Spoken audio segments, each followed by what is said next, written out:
Magandang hapon mga kabay. So meron po akong approved repair dito. Dalawa po ito mga kabay, 39124 letter B. Ayun yung A. Inuna ko lang po ito dahil ang papalitan armature, ayan, bagong bago po yan mga kabay. Tsaka field coil, ayan. Sa mga nagtatanong pala ng presyo nito mga kabay, ang armature po ng model nito ay model mga kabay.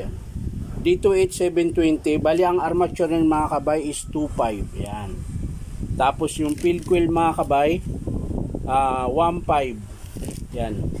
Dito nyo po yan mabibili sa 530 T. Alonso Powerman Hardware, ayan. So punta lang kayo dito mga kabay kung gusto nyo bumili ng armature ng DeWalt, ayan, armature na cut off, field coil, ayan.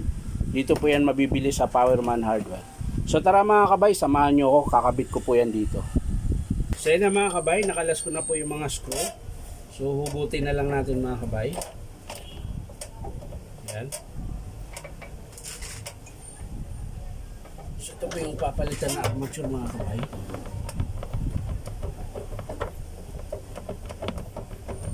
Tigas ah. Ang tigas mo Brad.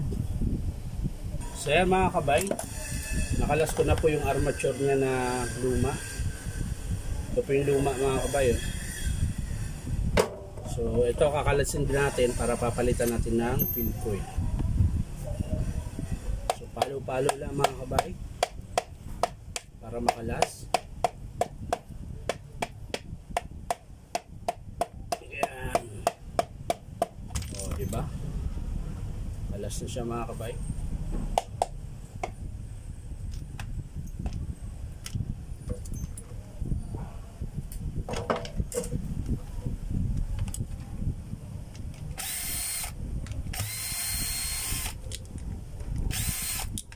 Yun. So kaya ko po siya pinalitan mga kabay, pansin nyo po, biyak po yung field coil niya. Ayan. Tapos ayan po yung sira niya. Ayan. Pumutok po. Tapos yung armature naman niya, yung commutator naman ang may tama. So ayan mga kabay, kakabit natin yung bago. Ito po yung bagong field coil mga kabay. Ayan. Sa pagkakabit nito mga kabay, napakasimple lang po. Ayan. Meron po yan sa loob na dalawang terminal. Ayan. Kung makikita nyo po, dalawang terminal sa brass holder. Ayan. So ito po yung sa brass holder. Ayan.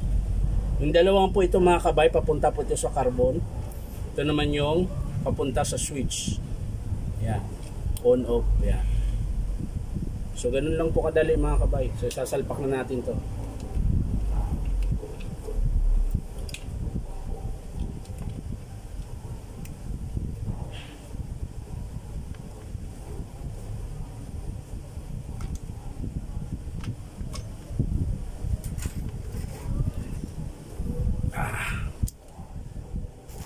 So yan na mga kabay, nakabit ko na. Hindi ko na pinakita mga kabay dahil matagal. Ayan, nakabit ko na po yung field coil. Ito po yung luma mga kabay. Ayan. Yan po yung luma. So lalagay na natin yung baffle. Ayan.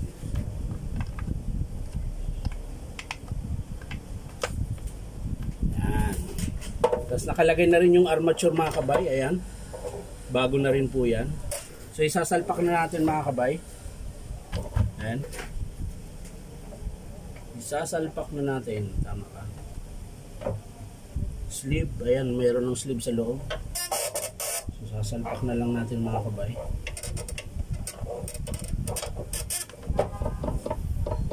Yun.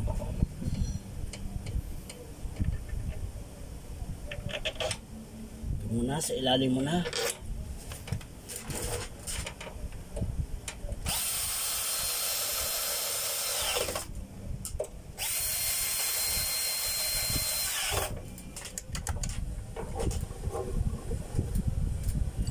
Dalawa ulit. Kulang na isa.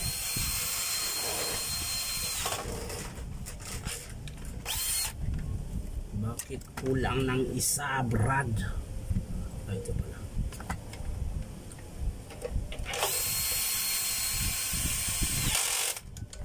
So ayan mga kabay, nakabit ko na. So ayan mga kabay, carbon na lang po yung kakabit ko, tsaka takip, ayan. Pero bago natin itakip yan mga kabay, titesting muna natin kung okay ba yung andar niya mga kabay. So titesting muna natin yan bago natin i-sarado.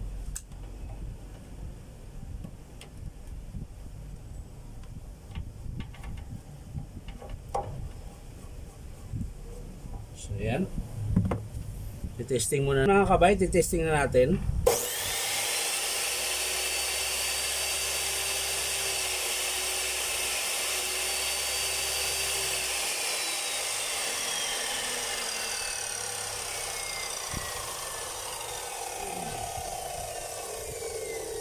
So yan lang po mga kabay, ang pinalitan natin sa armature, sa cut-off, armature, tsaka field coil. Ayan. So yan lang po mga kabay, maraming salamat sa panunood. At syempre, baka naman mga kabay, pwede po magpaki-subscribe sa aking YouTube account na Inong Kabay. So maraming salamat mga kabay sa panunood at palike and share na rin po. Bye bye!